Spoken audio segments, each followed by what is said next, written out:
what am I going to catch just by going over to his house? That was my thought. And I was like, okay, well, we can do that. So I wrote back. I said, fine, just you better not be contagious with it or with the flu. Also, if you were asked me to spend some time discussing King Solomon, you know, whatever. So then I was checking over on his blog, like, well, you know, I'm a OCD and I hadn't started the Zoloft yet, so I was like, you know, obsessively checking every 5 minutes because it wasn't moving, and I want to get the notes to, is there anybody still awake on this stupid story? I wanted to get the notes to the show. I could start preparing. And, oh, okay, so thank you, Bridget, you're there. And suddenly, like, it finally appeared, like, he's going to start, he started a blog entry for this week's Parsha, and only thing he put in it was the following, and I'll read it to you. He says, I'll explain, this is what it's right on his blog. I will explain why I don't like to clarify for people when I'm being sarcastic. I found that when people push me to reveal if I'm kidding, the person will be a never-ending source of more requests for clarifications, and it is not worth my time. Those who get my sarcasm and need no explanation. Those who don't get my sarcasm will be a never-ending source of frustration for me to interact with, and it is generally best to refuse to answer them and to set up boundaries that say, I'm not into explaining. People who don't get sarcasm are not inherently bad or dumb. They're just an energy drain for me, and I don't need it. That was obviously directed at me because, like, 2 minutes earlier, it was the only thing on his blog for the show, and 2 minutes earlier, I had just said to him, you know, are you serious or is it a joke about saying that you have HIV? And then he's turning around now and he's broadcasting basically, I was joking, I was being sarcastic, you don't get my sarcasm, therefore you're a drain on me, it's a waste of time answering you, you're just going to become more of a source of never-ending frustration, and basically go fuck yourself. You know, and I'm thinking, what the fuck?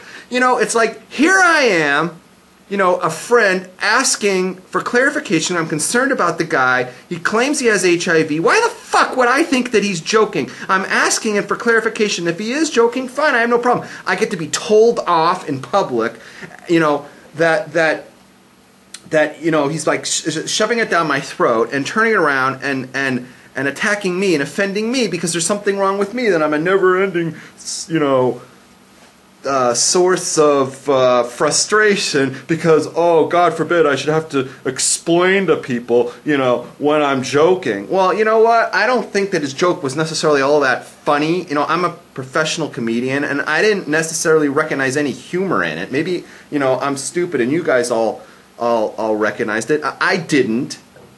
You know, God forbid, I should pay attention, you know, and I'm like, what the fuck? So, let's see, what do we got here? People are agreeing with me. All right. Okay, well, I'm glad that I'm not alone on this. So that's a story now well, that's the beginning of the story. So you know, and I didn't like the idea that I would be going to his house for last night's show, and he's going to now confront me and offend me personally on the air by saying to me, oh, you know, I'm such a bad person because I'm so stupid, because I actually give a shit about the guy, you know, and I don't need to be ridiculed and maligned. And I said, fuck it. You know what? I'm busy. It's Pesach this week.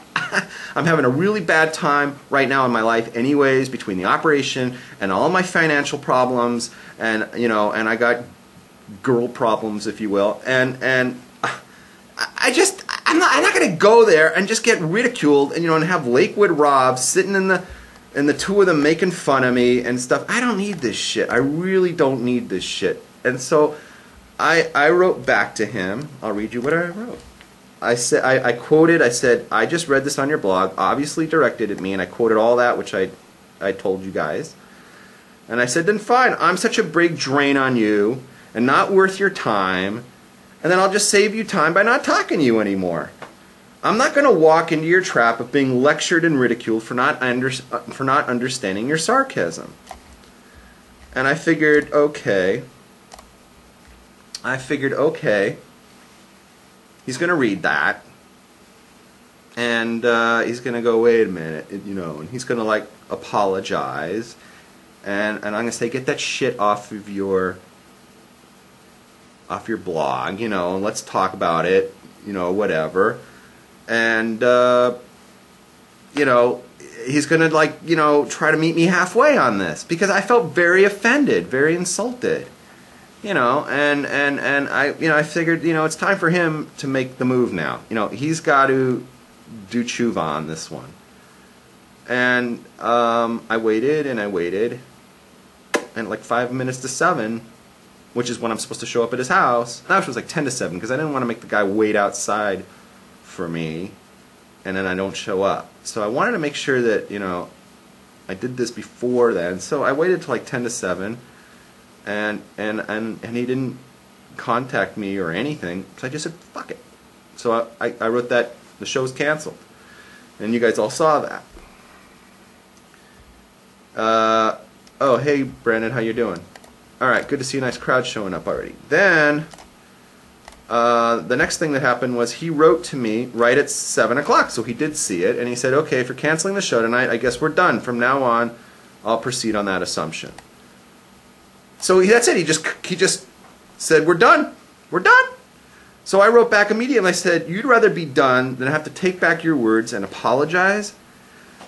And I looked over on his blog, which had been growing the whole time for the last couple of hours while this was going on. He was preparing. He was talking about how he doesn't like to work on relationships that are not involving his wife. They're just a waste of time and energy for him. And I said, I guess that's part of not wanting to work on relationships with anyone other than your wife, you know, because, you know, here you are with me, and I'm not going to apologize. I don't give a shit. I'm going to do everything my way, and if you don't get my sarcasm, go fuck yourself, you know.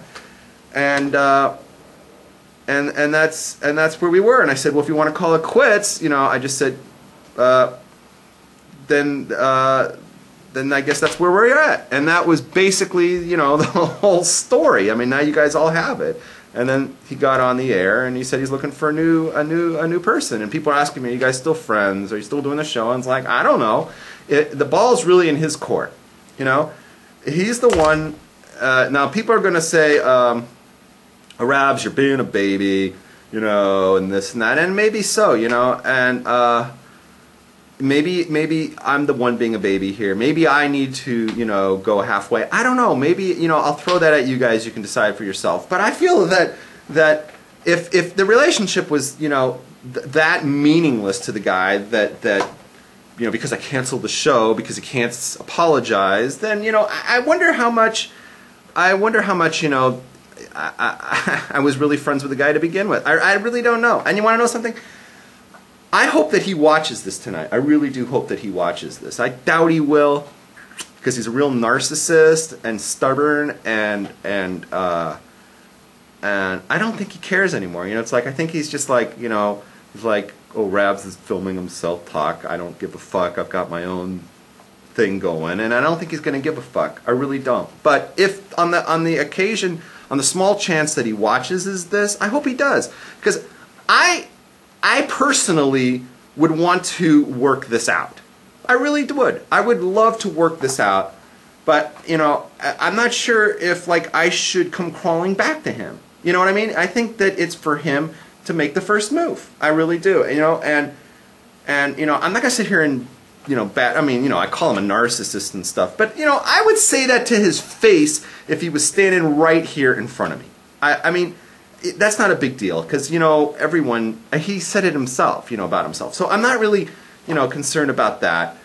But you know, I would entertain the idea of getting back together. If it's too late, if he's already found somebody to replace me, then, you know, like, fuck it, I don't care. You know, but again, this is just my side of it, and I'm sure he has like a whole other side, so I think it behooves